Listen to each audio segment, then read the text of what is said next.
Good morning and Jai Hind all the students of final year, class 12. I am very sorry to come to our teaching profession after such a long time. Though I tried to give you certain materials, but the regular teaching failed. And this happened due to the spread of corona in my village. So I was unable to come to this place to make my video. I'm really sorry. But today we will study about the chapter, remaining part of the chapter, that is the isolation of elements. And we will start from the remaining part, that is ultra refined. Ultra refined. See, अब कुछ ऐसे fields होते हैं जहां metal में थोड़ी भी impurity नहीं होनी चाहिए.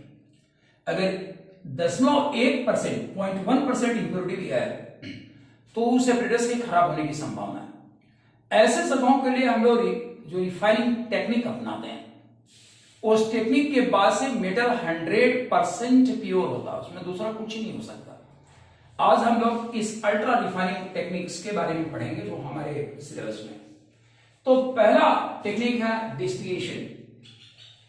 डिस्टिलेशन जैसा कि वर्ड आपको दिखा रहा है, ये डिस्टिलेशन, ये वर्ड ही काफी है. डिस्टिलेशन से हम लोग वाटर को प्यूरिफाई करते हैं. तो प्रोसेस वही है.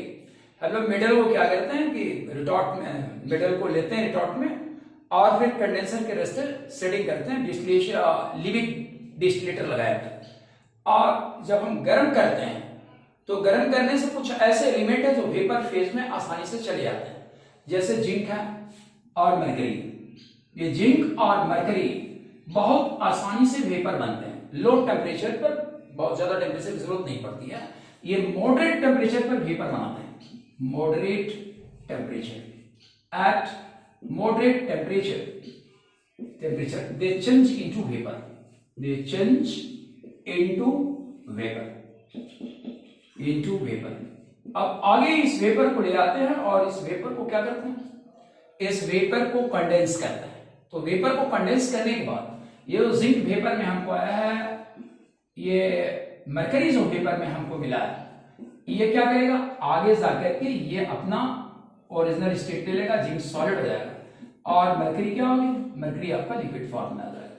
इस प्रकार से प्यूरिफिकेशन किया जाता है. और जो मटेरियल जो रेसिड्यू बच जाता है वो क्या होता है, इंप्योरिटी होती है. तो यहां जो बचता है रिटॉर्ट में, जहां से हम लोग डिस्टिलेशन कर रहे हैं, डिस्टिलेशन फ्लास्क में जो बचता है, distillation flask, residue is what, residue is metallic impurity. ये मेटालिक इम्प्योरिटी यहां मिल जाती है. और आपको जो वेपर कंडेंस करता है वो जिंक का है और मरकरी का. यहां से हम लोग 100% प्योरिटी के साथ जिंक और मरकरी को प्राप्त करते हैं. अब ये क्वेश्चन बन सकता है कि जिंक एंड मरकरी जो है इतना ज्यादा वेपरेबल क्यों है, इसके वेपरेबल होने का कारण क्या है. आपको मालूम है ये डी ब्लॉक एलिमेंट्स हैं, ट्रांजिशन एलिमेंट्स हैं. और ट्रांजिशन एलिमेंट्स में अगर इनका ग्रुप देखा जाए तो ये ग्रुप 12 में आते हैं. ग्रुप 12 के एलिमेंट्स जिंक, कैडमियम, मरकरी, ये ग्रुप 12 में आते हैं. तो इनका मेटालिक बॉन्ड जो बनता है वो सिर्फ 2 इलेक्ट्रॉन से बनता है. अब यहां वेपरेबिलिटी का रीजन मैं लिख रहा हूं. मेटालिक बॉन्ड इज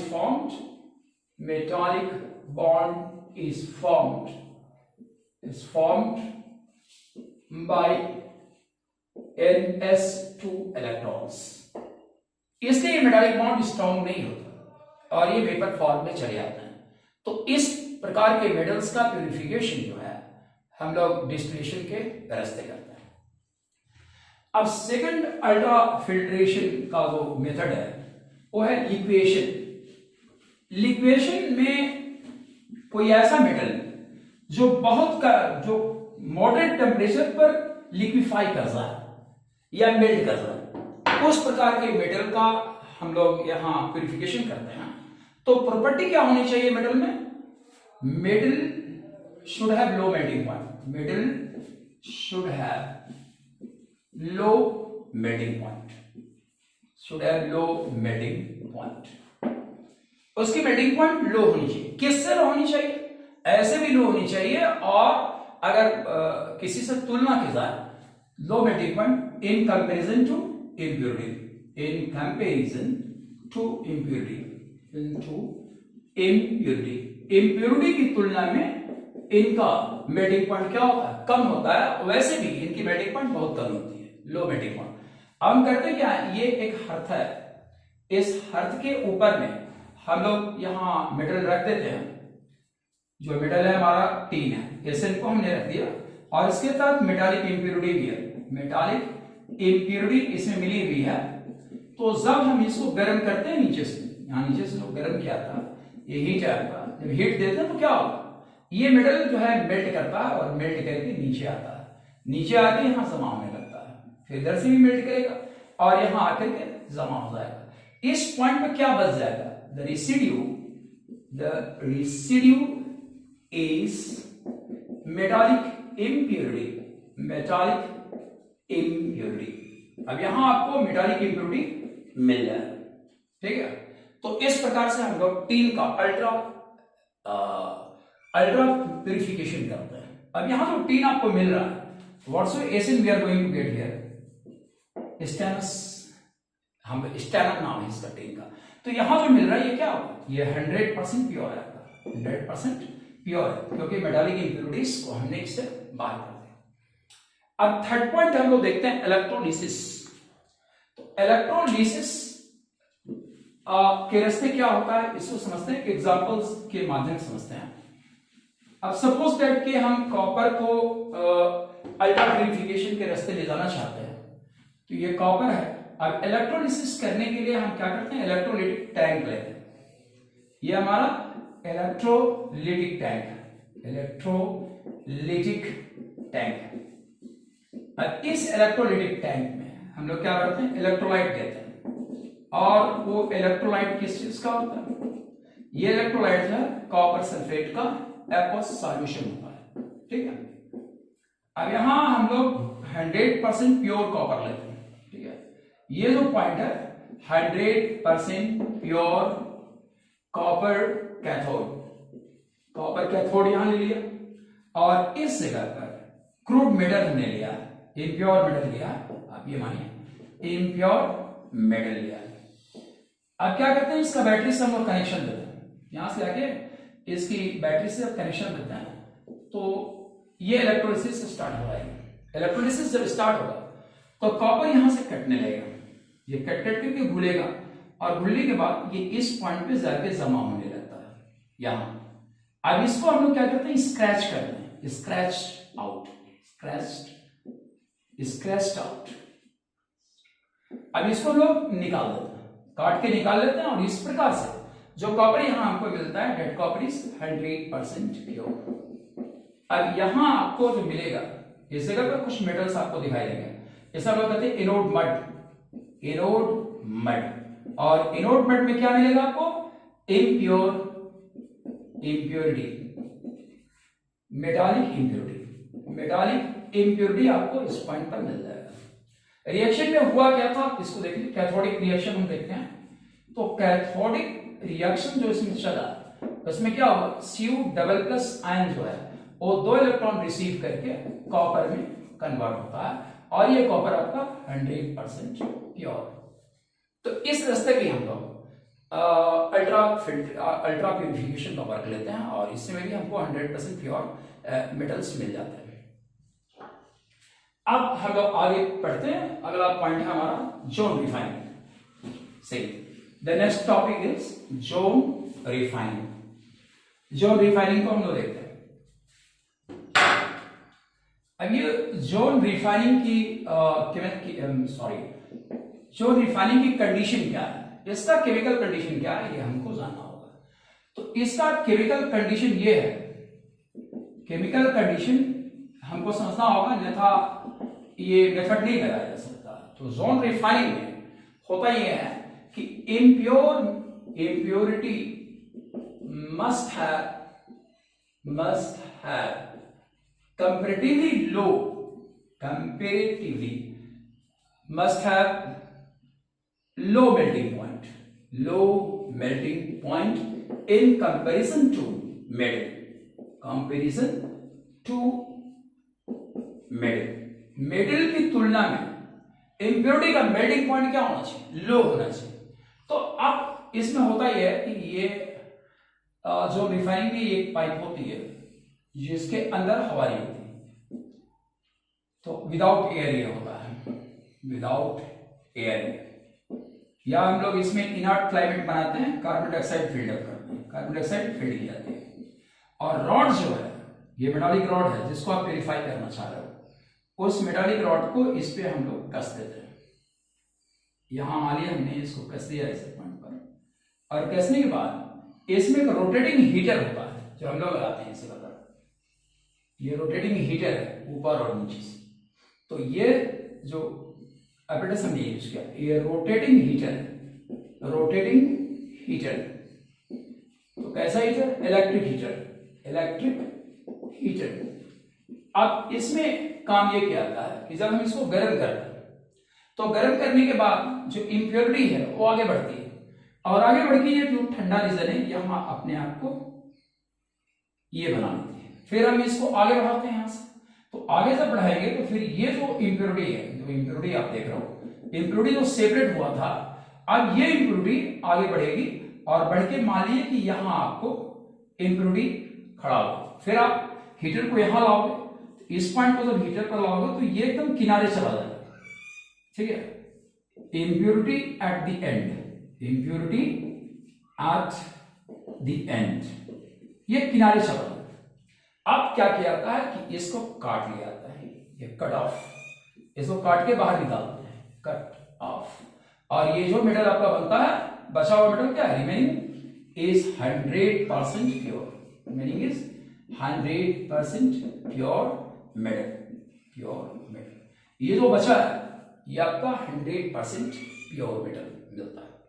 तो इसमें टेक्निक यह है कि जो इंप्योरिटी होती है उसका मेल्टिंग पॉइंट कम होना चाहिए मेटल की तुलना में। जब हीटर अप्लाई किया जाता है तो मेल्ट करके इंप्योरिटी आगे बढ़ती है, और इस प्रकार से फिर हीटर को हम आगे बढ़ाते हैं और इंप्योरिटी बढ़ते चली जाती है, बढ़ते चली जाती है, और बढ़ते बढ़ते आखिर तक पहुंच जाती है, जहां से इसको काट के बाहर कर लेते हैं और ये मेटल जो है आपका 100% प्योर रहता है। तो ये जो रिफाइनिंग का मामला था। अब हम लोग वेपर फेज रिफाइनिंग को डिस्कस करते हैं। Vapour phase refining,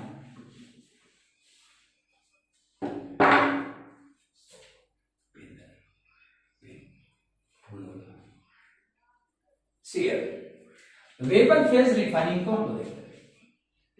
vapour phase refining, vapour phase refining में जो टेक्निक अपनाई जाती है उसमें यह है कि मेटल का कंपाउंड क्या बनाना चाहिए? वेपर बनाना चाहिए, ठीक है। तो यहां जो केमिकल पॉइंट है उसको हम देखते हैं। केमिकल पॉइंट क्या है रिफाइनिंग का? केमिकल पॉइंट यह है कि the compound of metal, the compound of metal must be in vapor form, must be in vapor form, in vapor form। तो कंपाउंड ऑफ मेटल जो होता है ये वेपर फॉर्म में आना चाहिए। इसमें दो मेथड हम लोग पढ़ते हैं। मॉन्स प्रोसेस, ये मॉन्स प्रोसेस है, और मॉन्ट प्रोसेस में अल्ट्रा रिफाइनिंग जिसकी होती है वो निकेल है। तो हम लोग क्या करते हैं कि निकेल का रिएक्शन कराते हैं कार्बन मोनोऑक्साइड से। तो निकेल जब रिएक्शन करता है कार्बन मोनोऑक्साइड से, ये 4 एटम इसका लेता है, 4 मॉलिक्यूल्स लेते हैं। तो यहाँ एक कॉम्प्लेक्स बनता है NiCO4, ये कॉम्प्लेक्स है आपका, ये कॉम्प्लेक्स से याद रखिएगा, ये कॉम्प्लेक्स कंपाउंड है और इसका नाम है tetra carbonyl nickel, tetra carbonyl nickel 0, ये वैलेंसी इसकी 0 होती है। तो ये कॉम्प्लेक्स बना, और ये क्या है? ये वेपर फॉर्म में है, वेपर फॉर्म। तो जब हम लोग मेटल को कार्बन मोनोऑक्साइड से रिएक्शन कराते हैं तो ये वेपर फॉर्म में निकल चला जाता है। और यहां जो इंप्योरिटी है, इंप्योरिटी रिमेन्स हियर, यहां जो इंप्योरिटी है वो इस जगह पर इंप्योरिटी आपकी रह जाएगी। अब हम लोग क्या करते हैं, इस कंपाउंड को तोड़ते हैं। तो यह जो कंपाउंड मिला है आपको NiCO4 जो आपका कॉम्प्लेक्स है, इसको तोड़ने की कोशिश हीट सप्लाई करेंगे तो टूट जाएगा निकल प्लस 4CO। अब ये आपका सॉलिड फॉर्म में आ गया और ये 100% प्योर है। ठीक है, तो इस प्रकार से हमने रिफाइनिंग की। इस प्रोसेस का नाम मॉन्ड्स प्रोसेस है। अब एक प्रोसेस और है वॉन अर्केल मेथड। वॉन अर्केल मेथड किसके लिए लगाते हैं? एग्जाम में अक्सर ये सवाल बनता है, 1 नंबर या 2 नंबर में क्वेश्चन बन जाएगा सुधारने का। वॉन अर्केल मेथड, इस वॉन अर्केल मेथड में जो प्यूरिफिकेशन होता है वो जर्कोनियम का होता है। मतलब क्या है आपका? जर्कोनियम, जर्कोनियम है आपका। अब ये क्या करते हैं, हम लोग इसका रिएक्शन कराते हैं Zr का I2 से, ट्वाइस I2 से रिएक्शन कराता है तो ZrI4 बनता है और ये वेपर में चला जाता है, ये वेपर बनता है और इंप्योरिटी जो है इस जगह पर बच जाएगी। Impurity remains here, impurity remains here, means here. अब आगे जैसा हमने निकल के मॉन्ड्स प्रोसेस में किया उसी तरह से इसको जब गर्म करेंगे तो टूट जाएगा जर्कोनियम सॉलिड। ये जर्कोनियम आपका सॉलिड फॉर्म में आ जाएगा और आयोडीन जो है बाहर निकल जाएगा। I2 ट्वाइस I2 ये भी सॉलिड फॉर्म में अलग रहता है। तो ये जो मेथड है ये वेपर फेस रिफाइनिंग है। और हम लोग अल्ट्रा रिफाइनिंग पढ़ रहे हैं। अल्ट्रा रिफाइनिंग का एक सीधा सा ये मतलब होता है कि इसमें मेटल को जो है 100% तक प्योर बनाते हैं। अब आगे एक मेथड बचा क्रोमेटोग्राफिक मेथड, जो हमारा लास्ट टॉपिक है आज का, क्रोमेटोग्राफिक मेथड। तो क्रोमेटोग्राफिक मेथड में जो बात है इसको हम लोग समझते हैं क्रोमेटोग्राफिक मेथड। क्रोमेटोग्राफिक मेथड जिस बात पर डिपेंड करता है वो बात क्या है? आपने सरफेस केमिस्ट्री पढ़ा होगा, एड्सॉर्प्शन के बारे में पढ़ा होगा। तो हर एक मेटल का रेट ऑफ एड्सॉर्प्शन क्या होगा? अलग अलग होता है। क्या इसका सिद्धांत है? थ्योरी इसमें क्या अप्लाई होती है? All metals have different adsorption rates. All metals have different adsorption rates, different adsorption rates, different adsorption rates. ठीक है, इसी सिद्धांत के अंतर्गत हम लोग इसको यूज करते हैं। अब क्या करते हैं, ये क्रोमेटोग्राफिक कॉलम है हमारा, ये क्रोमेटोग्राफिक कॉलम है। ठीक है, इस क्रोमेटोग्राफिक कॉलम में क्या भरा जाएगा? आपने सरफेस केमिस्ट्री पढ़ा है तो वहां से आपको मालूम होगा कि यहां हम लोग क्या भर सकते हैं। यहां हम लोग एडसॉर्बेंट भरते हैं, याद रखिएगा। इसमें भरा क्या आता है? एडसॉर्बेंट, ये जो एडसॉर्ब करेगा। अब यहां से हम लोग लिक्विड फॉर्म में यहां से गिराते हैं मेटल, ये गिरता है यहां से। तो impurity has different adsorption rate और मेटल का क्या होगा? metal has different adsorption rate, the metal has different adsorption rate, different adsorption rate। ठीक है, अब जब यहां से आप इसको गिराते हैं मेटल को, तो ये निश्चित जगह पर अपने आप को एब्जॉर्ब करता है। जैसे मान लिया जाए कि मेटल यहां आपको एब्जॉर्ब हो गया, ठीक है, ये मेटल का एब्जॉर्प्शन है और इंप्योरिटी इसकी इस जगह पर आ गई। सपोज कि यहां आपको इंप्योरिटी आ गई, तो इसमें क्या होगा? ये वर्ड देखिए, क्रोमेटोग्राफी, क्रोमेटोप्लास्ट आपने पढ़ा होगा। क्रोमेटोप्लास्ट का मतलब कलर होता है। तो यहां जो कलर आएगा, इंप्योरिटी का कलर, ये एक अलग कलर होगा और ये कलर क्या? मेटल का कलर डिफरेंट होगा, डिफरेंट कलर। अब इसमें होता यह है कि हम लोग इस इलाके का जो मेटल का इलाका है इसको काट के निकाल देते हैं। ठीक है, इसको हम लोग काटते हैं, काट के बाद करते हैं कट ऑफ। अब निकाल लिया इसको, निकालने के बाद अब इसको हम लोग क्या करते हैं? मेटल को रिकवर करते हैं। तो मेटल को रिकवर करने का के लिए जो प्रोसेस है, उस प्रोसेस का नाम जानिए। तो हम बताते हैं इल्यूशन। क्या लिखते हैं? Evolution is the process of recovering the metal. This is the process of recovering the pure metal, recovering the pure metal। ये प्योर मेटल को रिकवर करने के लिए इल्यूशन का प्रोसेस लगाया है। इसमें एक लिक्विड यूज होती है और उस लिक्विड को हम लोग इल्यूटेंट करते हैं, इल्यूएंट करते हैं। ये इल्यूएंट क्या है? Liquid use to recover the metal, liquid use to recover the metal, metal को रिकवर करने का जो लिक्विड यूज होती है उसे हम लोग इल्यूएंट कहते हैं। ये आपका प्रोसेस है। और इसके साथ हम लोग आइसोलेशन ऑफ मेटल्स जो है एलिमेंट हमने पूरा का पूरा पढ़ लिया, चैप्टर खत्म हो गया। अब कल हम लोग पी ब्लॉक एलिमेंट्स पढ़ेंगे। Thank you.